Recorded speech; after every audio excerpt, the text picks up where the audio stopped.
Borderline personality disorder, a disorder of one's personality. They say that when you don't get your own way and you decide to be angry about it, to throw a fit, to break things, call people names, punch holes in the walls, etc. I think you know where I'm going with this. That you are being a bad person, that is not acceptable. Here's the thing though, there are reasons why I do this. The main reason, it works. How can you tell me not to do something that works? I've found that when I want something, simply asking for it will not get it. As nice as everyone tries to pretend they are, and we try to say we have this nice society and that everybody can be reasoned with, there are some motherfuckers out there that can't be reasoned with. That just simply asking for something isn't going to work because they don't give a fuck. Now, you start breaking their shit and making their life hell, then you can usually get what you would have originally asked for. So it works. Have you ever heard that you have to fight for what you want? Isn't that the same thing? Never says just lie down and hope that what you want comes to you. The reason that people will say things like you're being childish and try to put you down for being aggressive when you ask for something is because they don't know how to deal with it. They themselves are not aggressive. Therefore, they're left with one choice. Give you what you want. Well, I guess two choices, three choices possibly. My main thing I'm trying to say is it takes a lot of power out of their hand. If you just ask for it and they have the ability to say no, then they have all the power and you have no power. That's why they want it that way. Now, don't misconstrue what I'm saying to mean that you should go around strong-arming everybody into giving you shit. That's not what I'm saying. I'm sure someone's going to try to say that. Probably someone's going to only listen or hear the first part of this video and start commenting and jumping to conclusions. And there's more to it than just that. I just wanted to start out with just pointing that little thing out, just so you all could realize it. With BPD, we often do tend to freak the fuck out when somebody says no to us, so we don't get our own way. At least I do. I probably shouldn't speak for everyone with BPD because we are all so different.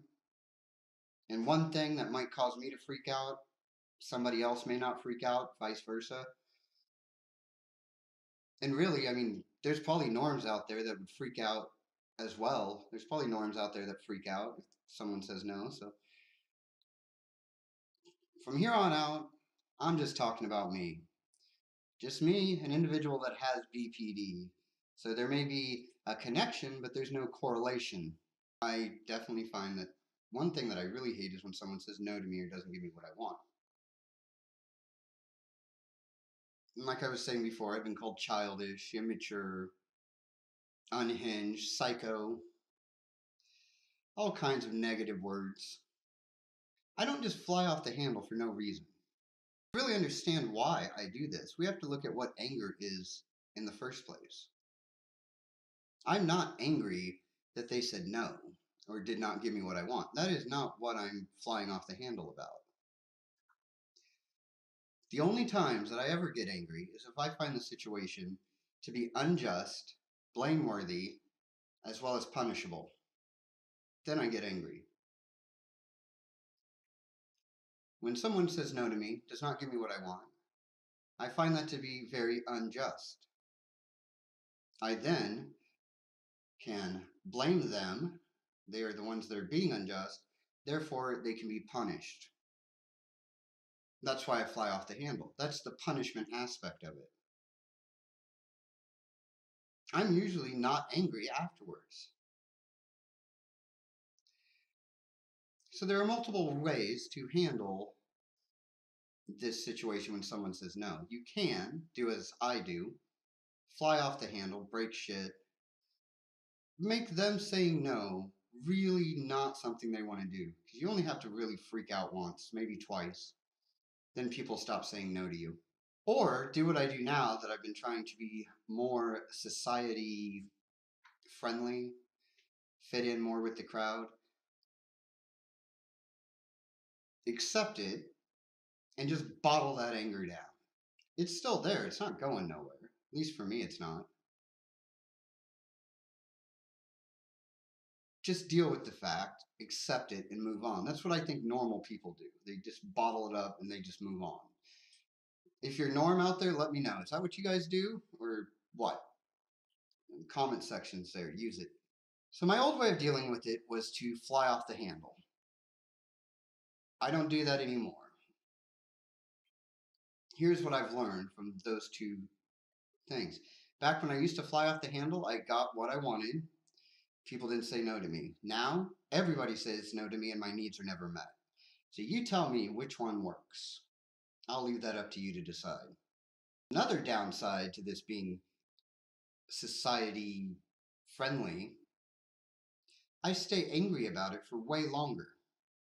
When I used to fly off the handle, it was taken care of. They were unjust. I blamed them for it, and then I punished them. I no longer had to feel angry. Nowadays, since I don't punish them for their actions, since I just let it go, I sit around being pissed. Why should I have to be pissed because somebody else is being unjust? Shouldn't I just punish them? That way I can go on without having to feel all pissed off? I think so. Let's look at something even deeper. Let's go deeper if we want to. I think we should. I like going deep, real deep, just so all you ladies know. Why do I find this no thing to be so unjust? That is where they would say the thinking error has come in. Everyone has a right to say no. That's the whole freedom thing, right? We're free. We can say no to anything. My psychiatrist would love to hear this, but I won't tell him. I don't let him know I think this deep because, well, then I'm doing their job for them, and I don't want to do their job for them. So we got to go deeper and figure out why I think this is so unjust. I believe that I've figured it out.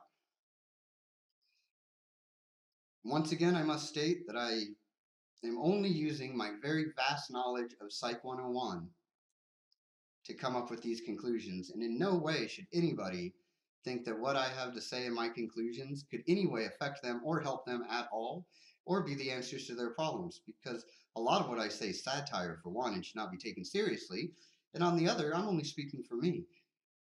Everybody's a pile of nut crazy, and I can't fix that.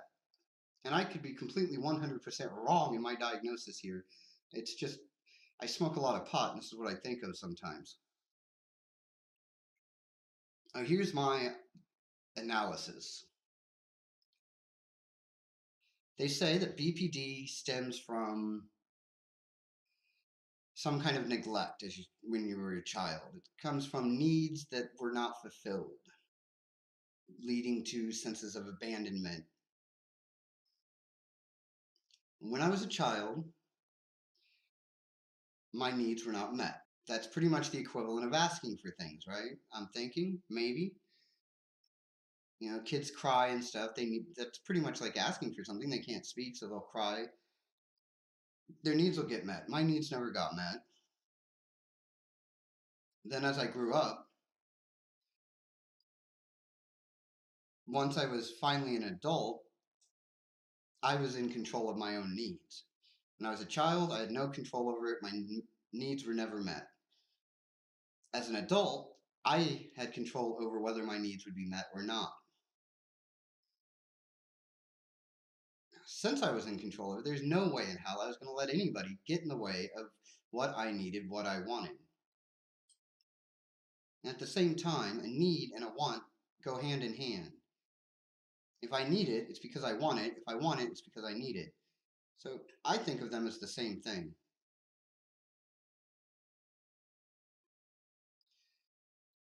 So if somebody says no to me, they are taking the power away from me to fulfill my own needs, because for some reason I must need them to assist in this need process. They say no, they take that power away from me, which makes me relive the trauma of when I was a child and I could not fulfill my own needs. That reliving that trauma instantaneously, I think is unjust. Therefore, I blame and punish them. If I had a mic, I'd be dropping it right now. What do you think? There's a comment section. Use it. If you've not yet gone and seen my Patreon page, it only costs $1. There's over 100 videos. Here's a sneak peek. This is what you're missing over on Patreon. I don't want your new version of Uber porn, alright? I'm fine with the free version of porn, thank you. I don't know why these porn sites keep wanting me to upgrade. Why would I upgrade? Why would I buy the cow when I'm getting the milk for free, you know? Yes, there's that, and like I said, over 100 videos, only costs $1, definitely worth it. Go check it out. The link is in the description below. I'd buy that for $1. I normally don't like to do this. I hate YouTubers that ask for subscribers. I'm going to make an exception this one time because, well, I really have a need here that needs to be met. I'm trying to get to 1,000. You can make that happen. Hit subscribe. Don't say no. Do it now. The button's there. Until next time, keep on keeping on. See, this is the kind of thing that just tickles my balls. That's right. We can. Give us all your stuff. We'll probably have to kill one of you. That's just the way it is. But then we can start moving forward on business. Oh, crap. Are you okay down there? Your penis? I mean, that guy, he, Sipping, mixing. Un mundo de sabor. Gin seems like turpentine. It happened quick with a gimlet the other night. I'm an unusual kind of creature. Pardon me, young man, excuse the shit out of my goddamn French, but did you just threaten me?